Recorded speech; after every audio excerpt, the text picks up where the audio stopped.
La sunna, pour toi, c'est quoi? La tradition prophétique, sunnat en-nabi, ce que le prophète a dit et a fait?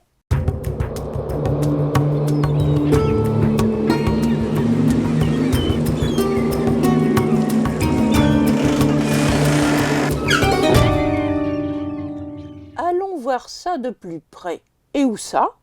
À la racine, bien sûr. Comme d'habitude, on enlève les voyelles pour trouver la racine.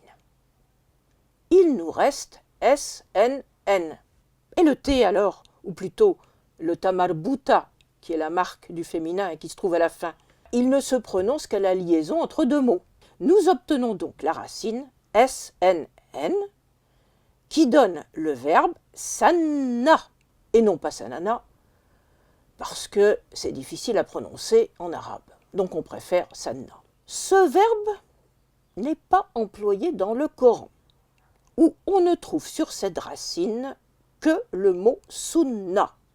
Et ce mot sunna, il a le sens de voie à suivre ou de coutume. La sunna peut donc signifier la règle de conduite. À l'instar de sharia, le mot sunna dans la langue tribale, qui est aussi celle du Coran, avait donc le sens de voie si bien tracée que même le vent de sable ne parvenait pas à l'effacer. On ne pouvait donc s'écarter d'une sunna que volontairement. Sunna fait partie de ce que j'appelle les mots de piste. On pourrait penser, dans le Coran, trouver l'expression sunnat en-nabi, qui est si souvent utilisée après. Eh bien non, le Coran ne mentionne que la sunnat Allah. Sunnat Allah. Qu'est-ce que donc que la sunnat d'Allah? Eh bien, il s'agit de la règle à laquelle Allah ne déroge jamais, celle de punir les peuples qui ont trahi son alliance ou se sont opposés à lui. Par exemple, dans le Coran 35-43, quand un avertisseur nazir vient à un peuple umma et que celui-ci se montre plein d'arrogance istikbar, la sunna d'Allah s'abat sur lui sans coup férir et sans jamais varier. Il s'agit là d'une référence implicite à ceux qu'on appelle les peuples disparus d'Arabie, les Ad et les Samoud, qui sont des peuples cités dans le Coran comme ayant encouru la colère d'Allah. Selon les croyances anté-islamiques, ils ont complètement disparu, on n'en trouve aucune trace. Avec l'Empire, la nouvelle société, qui inclut des populations très diverses, a besoin de références communes. D'autant plus que cette société n'a plus rien à voir avec la société d'origine, celle des tribus d'Arabie.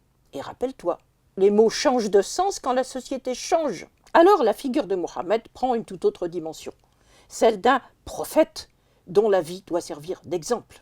Entre le milieu du IXe et le début du Xe siècle, se composent alors en Irak et surtout en Iran les recueils de hadiths qui font référence jusqu'à aujourd'hui et qui vont constituer le corpus qu'on appelle le sunnisme. Il faut savoir cependant qu'à son époque, cette production du hadith a été violemment contestée par des théologiens, les théologiens mu'tazilites, qu'on appelle les rationalistes de l'islam. Nous reviendrons plus tard sur le mot hadith, qui lui aussi a subi une évolution étonnante d'un point de vue historique. À très bientôt pour un autre mot.